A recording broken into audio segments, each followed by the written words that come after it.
many patients on a deep depression. So, what would be the advice for the physicians to have a head start on these patients that you don't find any possibility to make them get just the head up this deep depression? It's a great question. One of the things about positive psychology that's important to keep in mind is that it's not a solution for everything. There are situations, especially when it's a major depression, where possibly the best solution is medication. And you need to put them on some sort of SSRI to help them feel better. Having said that, there's also a lot of research showing, for example, that regular physical exercise has the same effect on our psychological well-being as our most powerful psychiatric medication. In fact, it works in the same way. It releases serotonin, dopamine, norepinephrine, the feel-good chemicals in the brain. So encourage them to exercise physically if possible, if they can get out of their homes, or help them find someone to be their accountability buddy, to help them go together to the gym, to go for a walk together. It's these small changes that can make a big difference. With my mom, the only thing I've ever forced her to do, I honor my father and my mother, kibud avaim. But the only thing I ever forced her to do was exercise. I said, Mom, you have no choice. You have to exercise. Because for physical health, but even more than that, for mental health. So that's one of the interventions that a physician can encourage patients to do. Other things, little things like expressing gratitude on a regular basis. Again, that won't solve deep depression. However, it can help people stay afloat. It can help them a little bit, and sometimes small changes in the long term can make a big difference. So I would say more generally for physicians, I think that every physician in medical school has to go through a course on the science of happiness, because there are so many interventions that can help. You know that even writing a journal about our most difficult experiences, that reduces levels of anxiety and depression for the long term. And all it takes is an 80-minute intervention. Now, of course, if you can afford it, go to a therapist and meet them once a week or twice a week, great. But even if you can't afford it or don't want to do it, keeping a journal can go a long way. So this is another example of a brief intervention that can make a difference. Not a substitute for medication. I'm not saying, throw out medication, but sometimes it can help as much, if not more, than medication. As a physician, as a boy, I was a depressed patient also. And that's how it starts, You start with this experience of you as a child. I turned my only psychologist poetry. So I write poetry, and this is the way I can mostly get out of this depression. So this is your way of the warrior, Your mother was the way of the warrior. Yes. And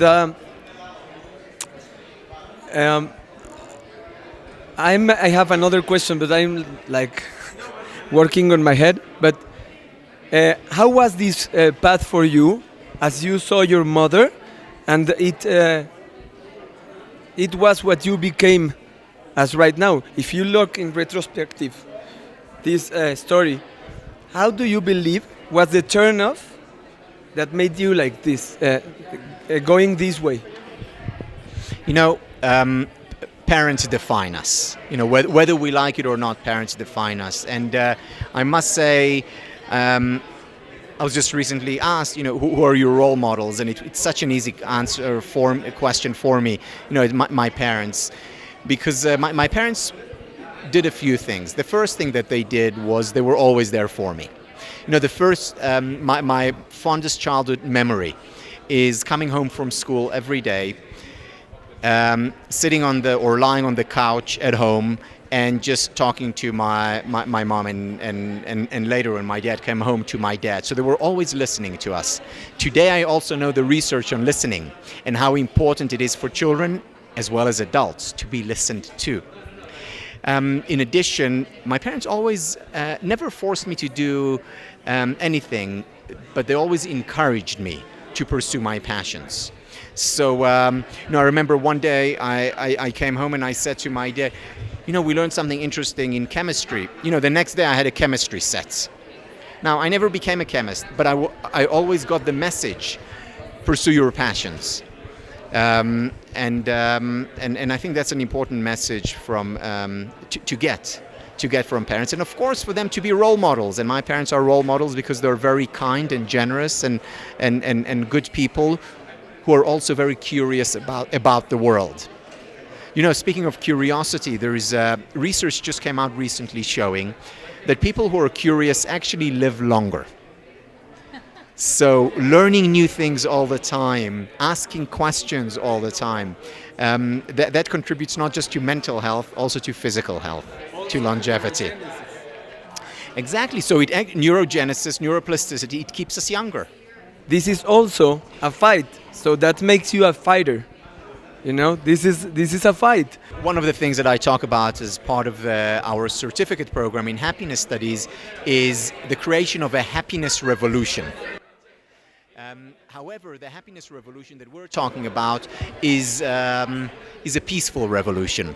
It's a revolution that will come when people realize that the highest goal, the end towards which all other ends lead, is not money, is not prestige, it's not land, it's not power, it's happiness. And when we realize that is when we will not just be happier, but we'll also create a better, more moral world.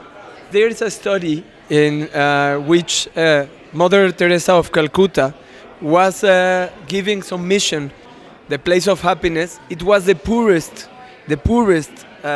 neighborhood and she realized it was the happiest people on the world. So, what can you say about that? There is no correlation between money and happiness, So when But they say it helps, no?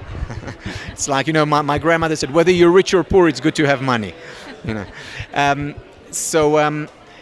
There is an interesting relationship with money and happiness because money doesn't make a difference to happiness from a certain point.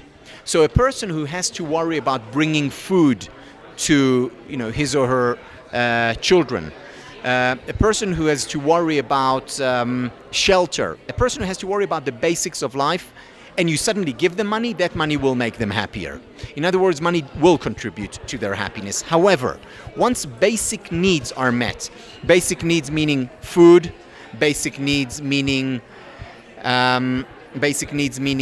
shelter, being clothing and basic education. Once you have these, additional money doesn't make us happier. The wealthiest people in the world are not happier than people who spend time with their family and exercise and play a lot and laugh a lot. Money is not the path to happiness. There's some program made for physicians, because you already told me this is important for physicians.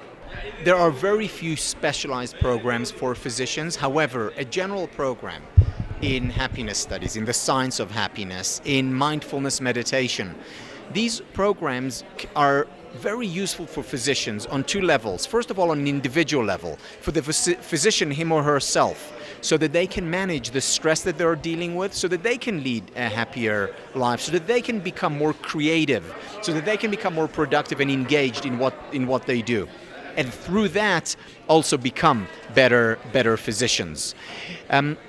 So when I think about courses for physicians, I'm always thinking two levels. First level for the doctor, second for the patients. And it's these two things these are the two benefits that you can derive from a course in psychology on happiness studies in this area.